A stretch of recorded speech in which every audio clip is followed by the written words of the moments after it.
నమస్తే, వీటీవీ ప్రైమ్కి స్వాగతం. గడచిన కొన్ని రోజులుగా అంటే ఒక చిన్న సైజు తెలుగుదేశం పార్టీకి భజన చేసేటువంటి మీడియా తెలంగాణలో కూడా ఉంటూ అది కూడా దట్టు బీఆర్ఎస్ పార్టీ అధినాయకుల మీద అవాకులు చెవాకులు పేలటం, వాళ్ళేమో దాని మీద దాడి చేయడం, ఇది కేవలం జస్ట్ శాంపిల్ అనే తరహాలో వార్నింగ్ ఇవ్వడం జరిగింది. దానికి అక్కడ నుంచి ఇది ఇంకొక టర్న్ తీసుకొని ఏబిఎన్ రాధాకృష్ణ తనకి ఉలుకు పలుకు అనేదో రాయటం, ఇవన్నీ కూడా దాని మీద మళ్ళీ వాళ్ళు కౌంటర్ ఇస్తూ అది చెత్త పలుకు అని చెప్పని ఇలా మాటల యుద్ధం అయితే పరస్పరం కొనసాగుతూ ఉంది.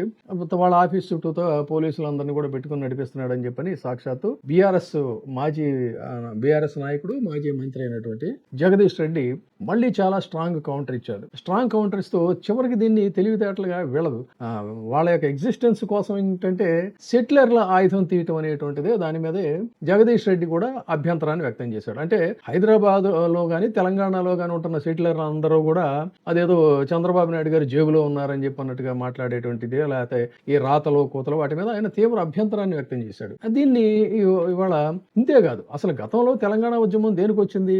కేవలం సెటిలర్లు అందరూ కూడా కాదు, ఒక వర్గం వాళ్ళు ఇక్కడ ఉన్నటువంటి ల్యాండ్స్ ని ఇష్టారాజ్యం కింద దోచుకోవటం, వాళ్ళని దోపిడీ చేయడం, దాని మీదే కదా మా నీళ్లు మా నిధులు అనేటువంటి కొట్లాటతో మొదలైంది. తిరిగి మళ్ళీ ఇప్పుడు అతి తెలివిగా అంటే రెండు చోట్ల కూడా ప్రభుత్వం వాళ్ళకి మద్దతు ఉంది కాబట్టి మనం ఏమైనా చెలరేగిపోవచ్చు అనేటువంటి విధంగా సెంటిమెంట్స్ ని అనవసరంగా రాజేస్తున్నారు. అంటే ఈ సెంటిమెంట్స్ ని మళ్ళీ గిల్లి రేపు రాబోయేటువంటి స్థానిక ఎన్నికల్లో ఇక్కడేదో టీడీపీని గనక ఇంట్రడ్యూస్ చేస్తే మొత్తం ఈ సెటిలర్లందరూ కూడా గంపగొత్తగా చంద్రబాబు నాయుడు గారికి ఓట్లు వేసేస్తారనేటువంటి ఒక భ్రమంలో దీనికోసం అని చెప్పని ఒక అల్లిక అల్లుతున్నటువంటి నేపథ్యంలో జగదీష్ రెడ్డి ఆయన ఇచ్చినటువంటి కౌంటర్ కూడా చాలా స్ట్రాంగ్ కౌంటర్ గా ఉంది. సరే, అది మీరు వీడియోలో చూడొచ్చు. అయితే ఇక్కడ సెటిలర్ల గురించి మాట్లాడుకుందాం.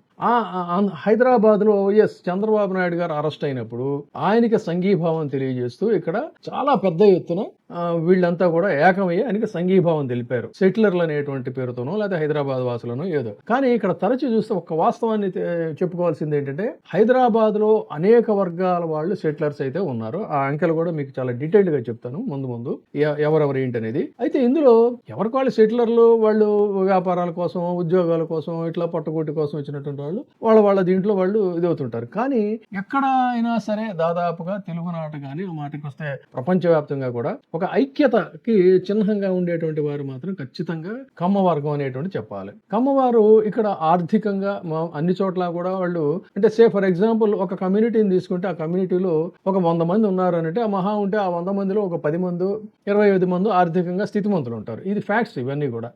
అదే కనుక మనం కమ్మవారి గురించి మాట్లాడుకోవాలనుకుంటే వారిలో ఒక 100 మంది ఉంటే ఖచ్చితంగా ఒక 90 మందో 80 మందో వారు ఆర్థికంగా బలోపేతంగా ఉంటారు. సో ఆ ప్రాతిపదికనే చంద్రబాబు నాయుడు గారికి సంఘీభావం తెలిపేటువంటి ప్రాసెస్ లో అత్యద్భుతంగా హైదరాబాద్ లో ఒక మీటింగ్ జరిగిందనేది మాత్రం నిర్వివాదాంశం. అయితే దీన్ని చూసుకొని రేపు మళ్ళీ ఇక్కడ మెల్లగా తెలుగుదేశం పార్టీని, ఎందుకంటే అది జాతీయ పార్టీ అని చెప్తున్నారు కదా, తెలుగుదేశం పార్టీని ఇంట్రడ్యూస్ చేయాలి.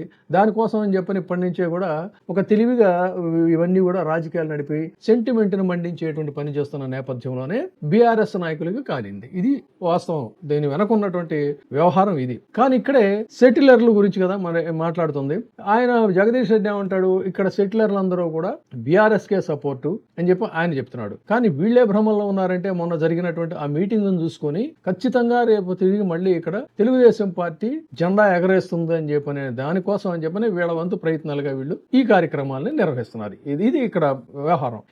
ఈ క్రమంలో అసలు తెలంగాణలో ఉన్నటువంటి ఆంధ్ర సెటిలర్ల సంఖ్య ఎంత, వాళ్ళ ప్రభావితం చేసేటువంటి నియోజకవర్గాలు ఏంటి, ఎవరి వెనక ఉన్నారు అనే దాన్ని ఒక సర్వే ప్రకారంగా, ఒక అంచనా ప్రకారంగా మీకు ఫ్యాక్ట్స్ అండ్ ఫిగర్స్ తో నేను చెప్తాను. తెలంగాణలో ఆంధ్ర సెటిలర్లు, మిగతా రాష్ట్రాల వాళ్ళు, గుజరాతీలు వీళ్ళు చాలా మంది ఉన్నారు, వాళ్ళ గురించి కాదు, కేవలం ఆంధ్ర సెటిలర్ల గురించి మనం మాట్లాడుతున్నాం. ఆంధ్ర సెటిలర్ల గురించి మాట్లాడుకుంటే ఇక్కడ దాదాపుగా 67 లక్షల మంది ఆంధ్ర సెటిలర్లు ఉన్నారనేది ఒక అంచనా. వీరిలో సుమారు 30 లక్షల మంది గ్రేటర్ హైదరాబాద్ అంటే జీహెచ్ఎంసీ పరిధిలో వీళ్ళు నివసిస్తున్నారు. జీహెచ్ఎంసీ పరిధిలో ఓటర్లుగా నమోదైనటువంటి ఆంధ్ర వాళ్ళని లెక్కలు తీసుకుంటే ఒక అంచనా ప్రకారంగా వీళ్ళు దాదాపు 26 లక్షల వరకు కూడా నమోదైన అయినట్టుగా ఒక ఇది తెలుస్తుంది మనకి. అంతేకాకుండా రాష్ట్రం మొత్తంలో సుమారు 15% వరకు కూడా ఈ సెటిలర్లు ఉండేటువంటి అవకాశం ఉందనేటువంటిది ఒక సర్వే చెప్తున్నటువంటి మాట. మరి ఈ సెటిలర్లు ప్రభావితం చేసేటువంటి నియోజకవర్గాలు ఎన్ని అంటే ఆషామాషిగా మనం తీసుకోవడానికి వెళ్ళదు. ఖచ్చితంగా సుమారు 60కి పైగా ఉన్నాయి అనేటువంటిది ఒక అంచనా. 60కి పైగా నియోజకవర్గాలని ఈ సెటిలర్ల ఓట్లు ప్రభావితం చేస్తాయి. అయితే ఒకసారి మళ్ళీ మనం చరిత్రను తీసుకున్నట్లయితే చంద్రబాబు నాయుడు గారి తెలుగుదేశం పార్టీ 2014 తర్వాత తెలంగాణలో ఈ తెలుగుదేశం పార్టీ యొక్క ప్రభావం గణనీయంగా తగ్గిపోయిందనేటువంటిది వాస్తవం. 2018 ఎన్నికల్లో టీడీపీకి కేవలం 2 సీట్లు వచ్చాయి. ఆ తర్వాత 23లో అసలు ఎన్నికల్లో పోటీయే చేయలేదు. దీంతో ఆ పార్టీకి మద్దతుగా ఉండేటువంటి వాళ్ళు, అంటే తెలుగుదేశం పార్టీకి మద్దతుగా ఉండే సెటిలర్లు బీఆర్ఎస్ వైపు కొంతమంది వెళితే, ముఖ్యంగా ఇప్పుడు చెప్పుకునే వారి సామాజిక వర్గం వారే బీఆర్ఎస్ లోకి వెళ్ళారు. వాళ్ళకి ఎక్కడున్నా కూడా ఏంటంటే వాళ్ళ ప్రయోజనాలు ఇంపార్టెంట్. ఆ ప్రయోజనాల ప్రాతిపదికగానే వాళ్ళు చాలా మంది మాజీ మంత్రులుగా ఉన్నటువంటి వాళ్ళు, ప్రస్తుతం మంత్రులుగా ఎదుగుతున్న వాళ్ళు, వీళ్ళు ఎక్కువ మంది ఏం చేశారంటే బీఆర్ఎస్ వైపు వెళ్ళారు. కొంతమంది మాత్రం కాంగ్రెస్ వైపు వెళ్ళారు. ఆ విధంగా వాళ్ళ యొక్క ఓట్లయితే చీలాయని చెప్పాలి. ఇక రిమైనింగ్ ఉన్నటువంటి వాళ్ళంతా కూడా చాలా మంది అలైట్ గ్రూప్స్, అంటే హైదరాబాద్ లో ఉంటున్నారని చెప్పుకున్నాం కదా, హైదరాబాద్ లో ఉండేటువంటి అలైట్ గ్రూప్ అంతా ఏం చేశారంటే వాళ్ళకి రాజకీయాలతో సంబంధం లేదు, డెవలప్మెంట్ యాక్టివిటీస్ లో ఈ రాష్ట్రాన్ని ఏర్పాటు చేసినటువంటి దీంట్లో కీలక క్రియాశీలకంగా వ్యవహరించింది చంద్రశేఖరరావు గారు. కాబట్టి ఆంధ్ర రాజకీయాలు మనకెందుకు, మనం ఇక్కడ కంఫర్టబుల్ గా ఉండాలంటే ఖచ్చితంగా బీఆర్ఎస్ కి సపోర్ట్ చేయాలనేటువంటి దీంతో ఈ సెటిలర్స్ అందరూ కూడా బీఆర్ఎస్ కి సపోర్ట్ చేశారు. ఫలితంగానే ఇక్కడ జీహెచ్ఎంసీలో కూడా అత్యద్భుతమైనటువంటి విజయాలు, తర్వాత మన అసెంబ్లీ ఎలక్షన్స్ లో కూడా అత్యధికమైనటువంటి స్థానాలు ఈ బీఆర్ఎస్ కి వచ్చాయి ఇక్కడ వరకు. సో ఇది ఇలా ఉంటే ఇక్కడ మళ్ళీ సరే, ఇప్పుడు అక్కడ ఆంధ్రాలో పవన్ కళ్యాణ్ అండ్ చంద్రబాబు నాయుడు వీళ్ళిద్దరూ కూడా కలిశారు కాబట్టి మరి ఆ ప్రభావం ఇక్కడ ఏమైనా ఉంటుందా అని చెప్పని కనుక తీసుకున్నట్లయితే, జనసేన పార్టీకి తెలంగాణలో 23లో ఒక ట్రయల్ గా పోటీ చేస్తే ఆ పార్టీకి వచ్చినటువంటి ఓట్లు కేవలం 0.25% మాత్రమే. 0.25% మాత్రమే వచ్చాయి. కానీ పరిశీలించి చూస్తే మరి ఇక్కడ ఉన్నటువంటి కాపు వర్గం, చాలా మంది కాపులు ఉన్నారు. అంటే ఇక్కడ మళ్ళీ 300 కాపుల గురించి మాట్లాడటం, వాళ్ళ సంఖ్య అత్యధికంగా ఉంది. కానీ కాపు వర్గం సెటిలర్లు గురించి మనం ఇక్కడ మాట్లాడుతున్నాం. వాళ్ళ కూడా చాలా మంది జనసేనకు ఓటు వేయలేదనేది మాత్రం చాలా స్పష్టంగా చెప్పొచ్చు. దాని ఫలితమే 0.25%, అంటే చాలా ల్యూక్ వామ్ రెస్పాన్స్ అనేటువంటిది చెప్పాలి. మరి జగన్మోహన్ రెడ్డి గారికి ఇక్కడ తెలంగాణలో ఉన్నటువంటి మద్దతు ఏంటి అంటే, రాజకీయంగా మాట్లాడుకోవాలి అని అంటే వైఎస్ఆర్ కాంగ్రెస్ పార్టీకి తెలంగాణలో ఎలాంటి రాజకీయ భాగస్వామ్యం లేదు. అంత మాత్రంలో సెటిలర్లు మరి జగన్మోహన్ రెడ్డికి అభిమానులుగా లేరంటే అత్యధిక శాతంలో ఉన్నారు అనేటువంటిది కూడా ఒక అంచనా. వీళ్ళల్లో ఎక్కువ మంది ఏంటంటే వాళ్ళ పార్టీ లేదు కాబట్టి వారు ఎక్కువ మంది ఆ కుటుంబాలకు సంబంధించి అంటే మొన్న వైఎస్ఆర్ జయంతి అనేక చోట్ల బ్రహ్మాండంగా అనేక మంది అటెండ్ అయ్యారు. అత్యద్భుతంగా బోర్డులని కార్యక్రమాలు జరిగాయి. మరి వాళ్ళందరూ కూడా ఎక్కువ మరి జగన్మోహన్ రెడ్డికి అభిమానులుగానే చెప్పాలి. వాళ్ళంతా ఎక్కువ మంది ఏంటంటే బీఆర్ఎస్ వైపే మొగ్గు చూపినట్టుగా చెప్పచ్చు. ఫలితంగానే గతంలో అసెంబ్లీ సీట్లు కానీ, కాదన్నట్లయితే జీహెచ్ఎంసీ ఎన్నికల్లో కానీ వాళ్ళకి ఈ మద్దతు దక్కిందనేటువంటిది ఒక ఇది. ఇక సెటిలర్ల మద్దతు కేసీఆర్ వర్సెస్ కాంగ్రెస్ చూసుకుందాం. కేసీఆర్ వర్సెస్ కాంగ్రెస్ గా, అంటే బీఆర్ఎస్ వర్సెస్ కాంగ్రెస్ గా చూసుకుంటే, జీహెచ్ఎంసీ ప్రాంతంలో సెటిలర్లు ఏమో బీఆర్ఎస్ కు మద్దతు ఇస్తా ఉంటే, అనేక సందర్భాల్లో జిల్లాల్లోకి వచ్చేటప్పటికి నిజామాబాద్, ఖమ్మం, వరంగల్, నల్గొండ, ముఖ్యంగా నిజామాబాద్ లో దశాబ్దాల క్రితమే చాలా మంది సెటిలర్లు వచ్చి అక్కడ సెటిల్ అయిన పరిస్థితి. తర్వాత 80వ దశకంలో అనేక మంది ఖమ్మంలోకి వచ్చి అక్కడ సెటిల్ అయినటువంటి వాళ్ళు ఉన్నారు. కొన్ని సెగ్మెంట్స్ లో వరంగల్, నల్గొండలో కూడా ఈ నిజామాబాద్ నుంచి మైగ్రేట్ అయ్యి సెటిల్ అయినటువంటి వాళ్ళు ఉన్నారు. వీళ్ళల్లో ఎక్కువ మంది కూడా ఏంటంటే వాళ్ళు కాంగ్రెస్ పార్టీకే ఎక్కువగా మద్దతు ఇచ్చారనేది మాత్రం స్పష్టంగా చెప్పచ్చు. ఆ సెటిలర్లు ముఖ్యంగా కాంగ్రెస్ వైపు మొగ్గు చూపించారు. ఇక్కడ సిటీలో ఉన్నటువంటి ఒక ఎలైట్ గ్రూప్ వీళ్ళంతా కూడా చాలా మంది, అంటే ఈ 67 లక్షల్లో 2 వర్గాలుగా ఈ సెటిలర్లు చీలిపోయారనేది అయితే మనం చెప్పచ్చు.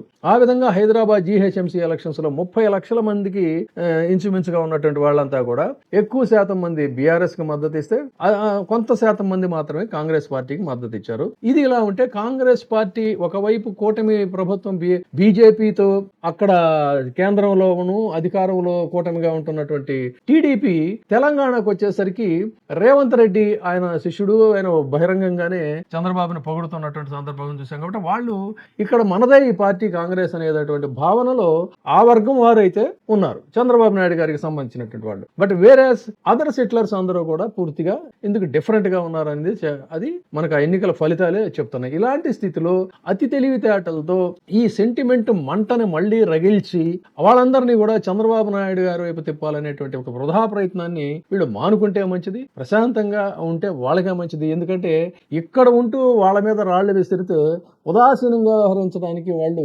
ఉద్యమకారులు తప్ప జగన్మోహన్ రెడ్డి లాంటి వాళ్ళు కాదు. జగన్మోహన్ రెడ్డి గారు అంటే ఆయన ఉదాసీన వైఖరే ఆయనకి ఎంతవరకు ఇబ్బంది తెచ్చిపెట్టిందనేది ఆయన అభిమానులే చాలా మంది చెప్తున్నారు. ఏం వాగినా, ఏం రాసినా, ఏం కూసినా కూడా చూసి చూడనట్టు పోవడానికి వాళ్ళు సిద్ధంగా లేరు. కాబట్టి ఖచ్చితంగా రిటాలియేషన్ ఉంటుంది. వాళ్ళది ఒక ఉద్యమ పార్టీ, వాళ్ళ నాయకులు ఏదన్నా అంటే ఖచ్చితంగా ఉద్యమిస్తారు. కాబట్టి ఈ పిచ్చిరాతలు ఇవే మానుకుంటే మన జగదీష్ రెడ్డి ఆయన ఇచ్చినటువంటి స్ట్రాంగ్ వార్నింగ్ చూస్తేనే దీన్ని బట్టి అర్థమవుతుంది. ఇది తెలంగాణలో ఆంధ్ర సెటిలర్ల యొక్క పరిస్థితి. Thank you. ఇప్పుడే సబ్స్క్రైబ్ చేయండి, లైక్ చేయండి, షేర్ చేయండి. VTV ప్రైమ్, మీ ఉత్తమాభిరుచుల సమ్మేళనం.